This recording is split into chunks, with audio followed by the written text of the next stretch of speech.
Davis. Yeah.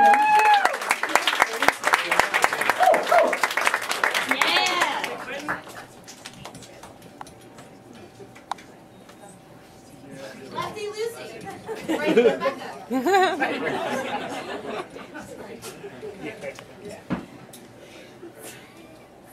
So the only wild thing, well, let me start this way.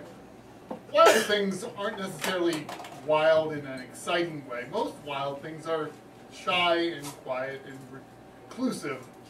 So this is a story about my brother Tim and his Mongolian exit. Now, Tim was my older brother, and he was probably the most shy person I've ever met. He was a Elvis Presley impersonator, and he played boogie woogie on the piano, and he just was not good socially. So when we were growing up, we were close, but as close as you can be to someone who doesn't want to talk to anyone. So once when we were, I was home from college and he didn't expect me there. He came to my parents' house to play the piano at night, and I was sitting with my back to the door, and he walked in the door, and I assumed it was him. And I heard his footsteps enter the door, stop, and I said, "Hi, Tim," and didn't look. And then I heard the door slam again, and I looked around, and indeed he had walked in, saw me, and that was too much, and he left. So as we got older, we saw less and less of Tim, and he had sort of fallen out of my life until I got a call. It's my brother, and he wants to meet me. He's going to be in Philadelphia, and he wants to meet me. And I'm like, sure, let's meet. He's like, can you meet me at the parking lot at the mall? I'm like, he had become a little paranoid as he got older, and I said, well, why don't we just meet at my house? Because you'll be in Philadelphia, and I live here. And he reluctantly agreed. I guess he didn't want to bring the dark forces to his brother's house, but I assured him that there was going to be okay.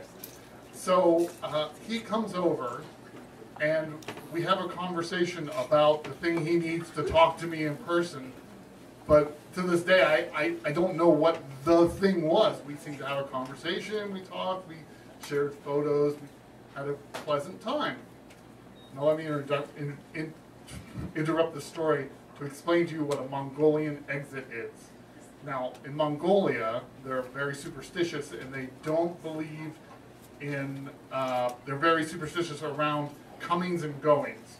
So you can't leave on a trip on a Monday, you can't say goodbye.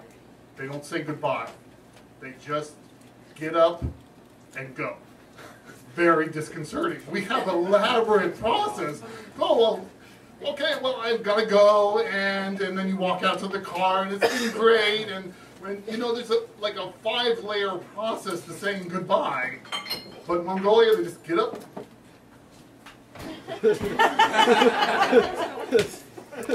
So we had been to Mongolia, and we were familiar with the Mongolian exit. So I'm there with my brother in my house, telling the story. He has a scooter. He likes to ride scooters to New York, and he was in Brooklyn, and his scooter broke down. And suddenly, in the middle of the story, my girlfriend comes home from work, and suddenly Tim's demeanor changes. Uh-oh, 2 people. And he's a little more uncomfortable, and I don't take note of it immediately. And my girlfriend's hanging up her coat and taking off her shoes, and she comes and sits at the table, and he's telling this story.